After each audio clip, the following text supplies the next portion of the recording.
El poder del sistema inmunológico. Le pouvoir du système immunitaire.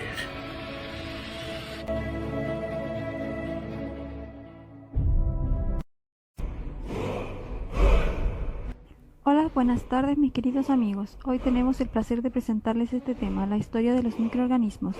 El estudio de los organismos microscópicos deriva de tres palabras griegas: micro, pequeños, bios, vida y logos, ciencia, que conjuntamente significan el estudio de la vida microscópica. Bonjour, bonsoir mes chers amis. Aujourd'hui, nous avons le plaisir de vous présenter ce thème, l'histoire du micro-organisme.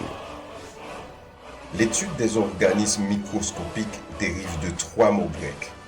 Micro, petit, bios, vie, et logos, science, qui signifie l'étude de la vie microscopique.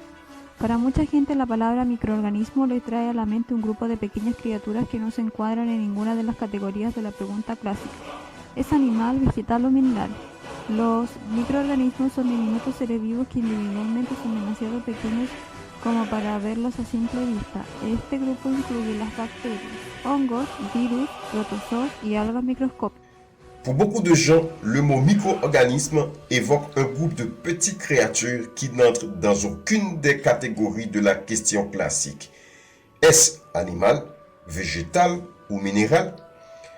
Les micro-organismes sont de minuscules êtres vivants qui sont individuellement trop petits pour être vus à l'œil nu.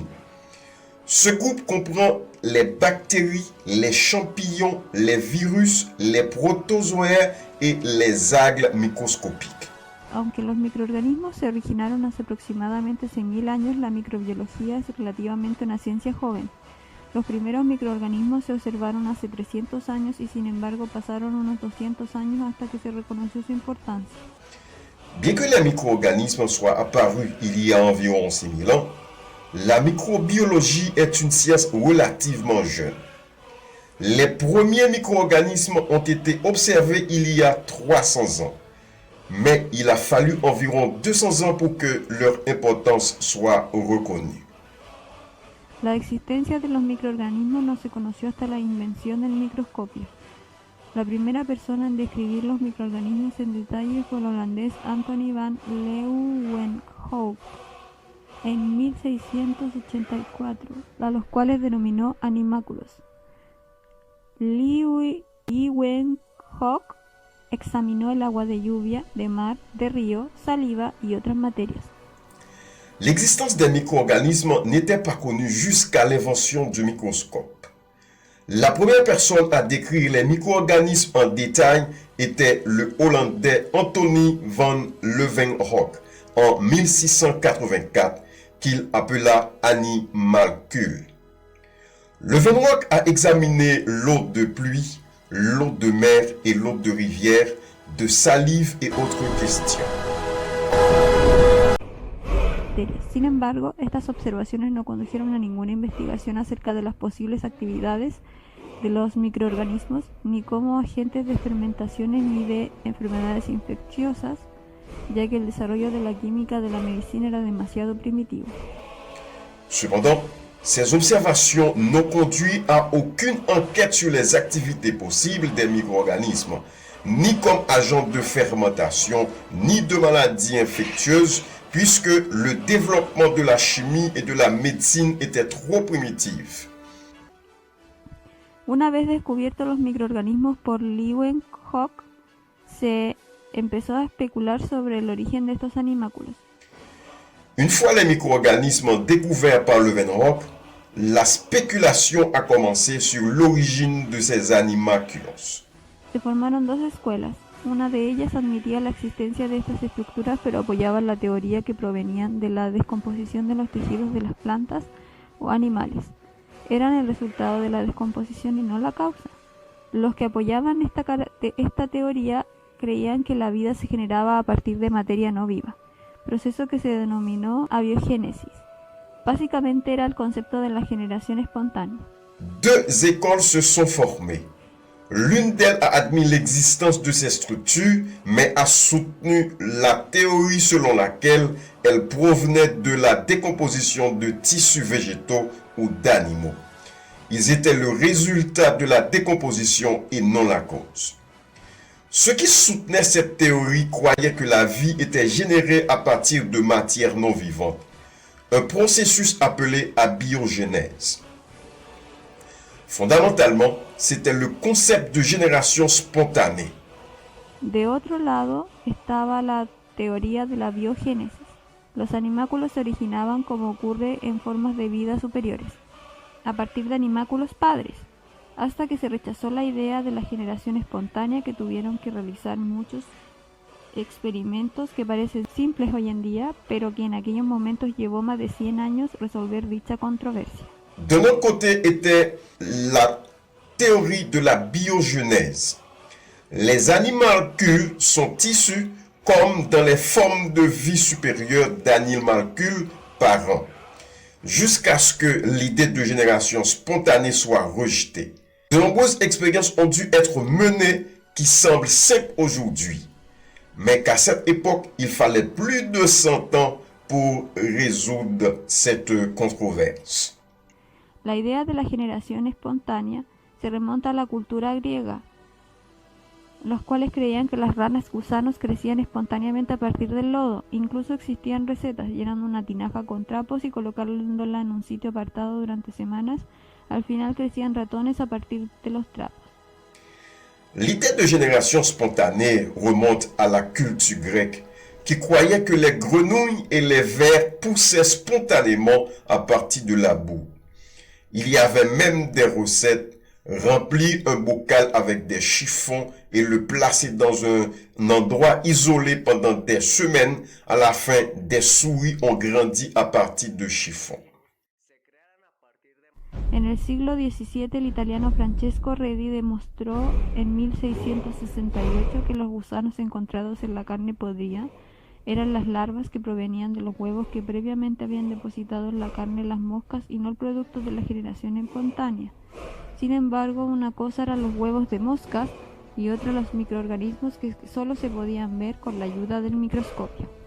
Au XVIIe siècle, l'Italien Francesco Redi démontra en 1668 que les vers trouvés dans la viande pourrie étaient des larves provenant des œufs que les mouches avaient déposés auparavant dans la viande et non le produit d'une génération spontanée. Les œufs de mouches étaient une chose et les micro-organismes qui ne pouvaient être vus qu'à l'aide de microscopes en étaient un autre. En 1745, John Needham hirvió trozos de carne para describir los organismos preexistentes y los colocó en un recipiente abierto. Al cabo de un tiempo observó colonias de microorganismos sobre la superficie y concluyó que se generaban espontáneamente a partir de la carne. En 1745, John Needham a fait bouillir des morceaux de viande pour détruire les organismes préexistants et les a placés dans un récipient ouvert. Après un certain temps, il a observé des colonies de micro-organismes à la surface et a conclu qu'elles se produisaient spontanément à partir de la viande. En 1769, Lázaro Spallanzani repitió el experimento pero tapando los recipientes, no apareciendo las colonias, lo que contradecía la teoría de la generación espontánea. Pero Needham argumentó que el aire era esencial para la vida, incluida la generación espontánea de microorganismos, y este aire había sido excluido en los experimentos de Spallanzani. En 1769, Lazzaro Spallanzani répétait l'expérience, mais couvrant les conteneurs, les colonies n'apparaissent pas, ce qui contredisait la théorie de la génération spontanée. Mais Needham a fait valoir que l'air était essentiel à la vie, y compris la génération spontanée de micro-organismes, et cet air avait été exclu dans les expériences de Spallanzani. Unos 100 años después, en 1836, Frank Schulze pasó el aire a través de unas soluciones ácidas fuertes hacia el interior de un recipiente con carne hervida. Environ 100 ans plus tard, en 1836, Franz Schulze a fait passer l'air à travers des solutions d'acide fort dans un récipient de viande bouillie. Al año siguiente, Theodor Schwann pasó el aire a través de tubos calientes. Los microorganismos no aparecían en ningún caso, ya que los microorganismos presentes en el aire habían sido aniquilados. Sin embargo, los que apoyaban la generación espontánea comentaban que el ácido y el calor alteraban el aire de tal manera que impedía la generación espontánea de los microorganismos. L'année suivante, Theodor Schwann a fait passer l'air à travers des tubes chauds.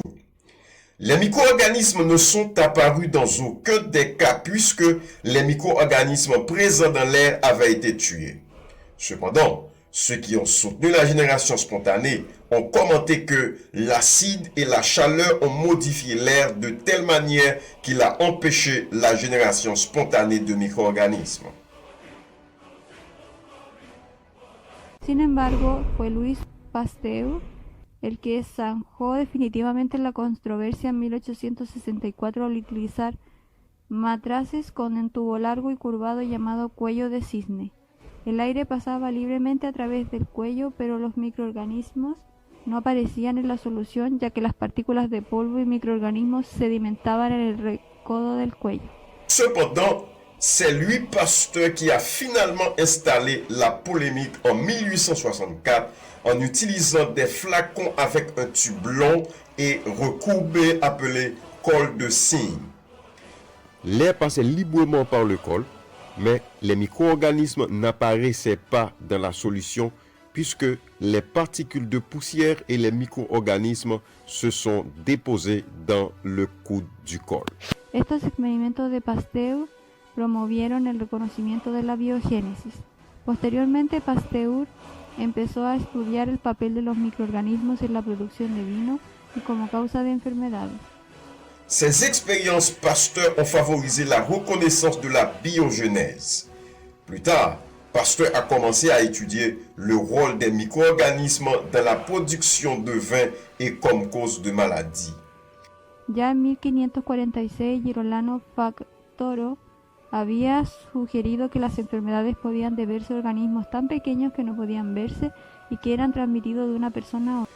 Déjà en 1546, Girolamo Fracastoro avait suggéré que les maladies pouvaient être dues à des organismes si petits qu'ils ne pouvaient pas être vus et qu'ils étaient transmis d'une personne à une autre.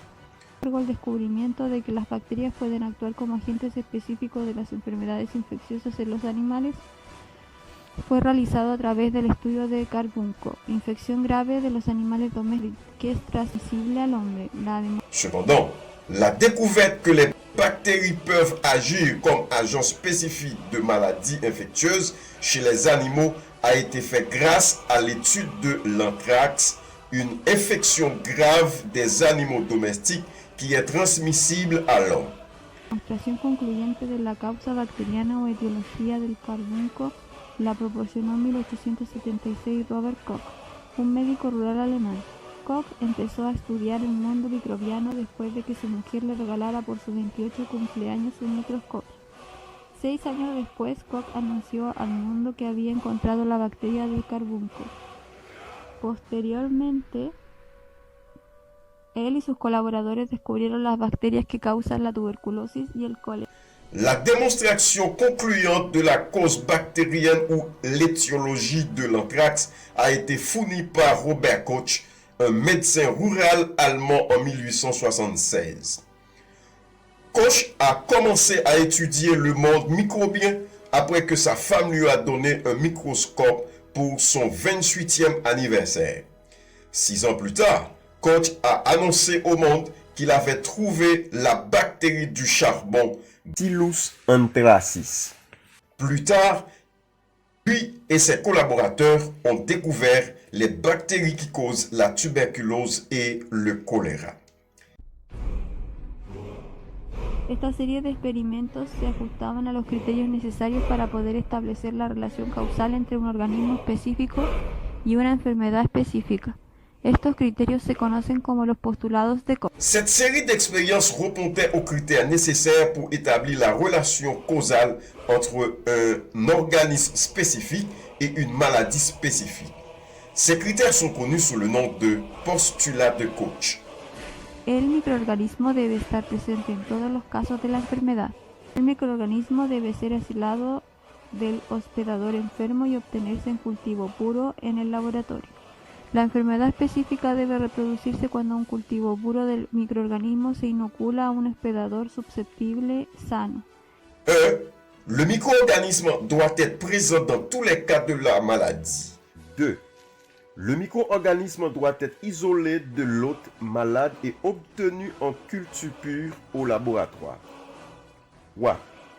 La maladie spécifique doit se reproduire lorsqu'une culture pure du micro-organisme est inoculée a un hôte sain et sensible. El microorganismo debe ser recuperable de nuevo a partir del hospedador inyectado experimentalmente. El descubrimiento posterior de los virus, agentes que no crecen en medios artificiales en el laboratorio como lo hacen las bacterias, ha permitido realizar algunas modificaciones de los postulados de Koch. 4. Le micro-organisme doit être récupérable à partir de l'hôte injecté expérimentalement. La découverte ultérieure de virus, Dimitri Ivanovski en 1892. Le virus de la mosaïque du tabac a passé les filtres qui retenaient les bactéries. Agent qui ne se développe pas dans des milieux artificiels en laboratoire comme le font les bactéries, a permis d'apporter quelques modifications au postulat de Koch. Este trabajo sobre el carbunco condujo rápidamente a la edad de oro de la bacteriología. En 25 años, la mayoría de los agentes bacterianos de las principales enfermedades humanas habrán sido descubiertos y descritos. Les travaux sur la fièvre Charbonneuse ont rapidement conduit à l'âge d'or de la bactériologie. En 25 ans, la plupart des agents bactériens des principales maladies humaines ont été découverts et décrits.